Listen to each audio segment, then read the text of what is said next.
Statistics, mean, median, OJI and mode for class 10, exercise 26.1, page 340, serial number 811. Question number 4, যদি নিচে প্রদত্ত তথ্যে যৌগিক গড় 15 হয় তবে p এর মান হিসাব করি। চল 5 পরিসংখ্যা 6, চল 10 পরিসংখ্যা p, চল 15 পরিসংখ্যা 6, চল 20 পরিসংখ্যা 10, চল 25 পরিসংখ্যা 5। তাহলে চল এই খোপে দিই চল পরিসংখ্যা, এই দুটো ইন্টু হচ্ছে xi fi = 30 5 6 30, 10 আর p গুণ করে 10p, 15 আর 6 6 15 90 90, 20 ইন্টু 10 200, 25 ইন্টু 5 125। তাহলে অ্যাড করে দেখি, যোগ করে দেখি কত হলো।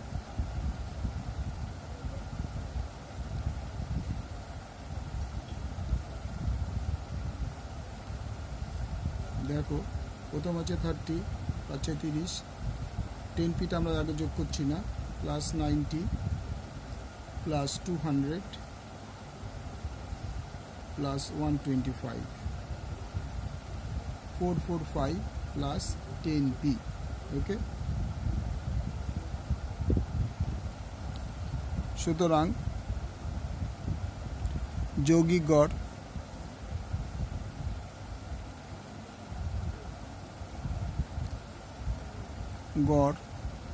Equal to sigma xi fi by sigma xi equal to 445 plus 10p by 27 plus p।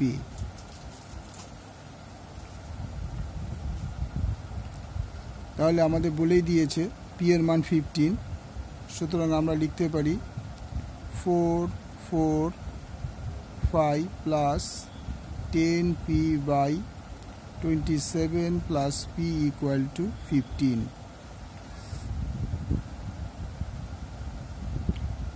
বা আমরা যদি তলা এক ধরে ক্রস গুণ করি তাহলে 445 প্লাস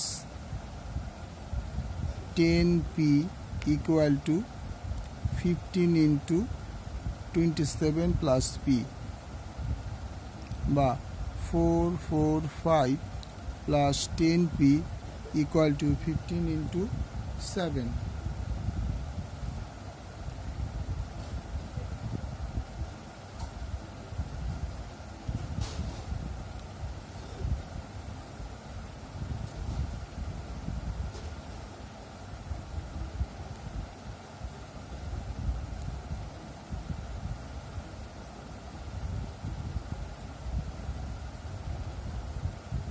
15 ইন্টু 27, এটাকে এন্ট্রি করলে আমরা পেয়ে গেলাম 405 প্লাস 15p। তাহলে আমরা p গুলো কথাটাই ঘুরিয়ে লিখি, পুরো পোর্শনটাকে আমরা এদিকে লিখি, 405 plus 15p equal to 445 plus 10p। এবার p গুলো একদিকে নেব,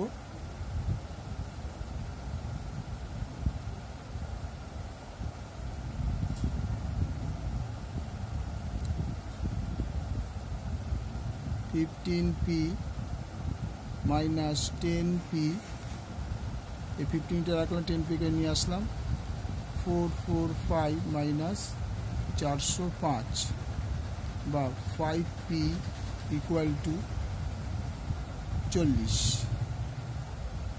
বা p ইকুয়াল টু 40 বাই 5 5 40, বা p ইকুয়াল টু 8। তাহলে আমরা p এর মান পেয়ে গেলাম। সুতরাং p এর মান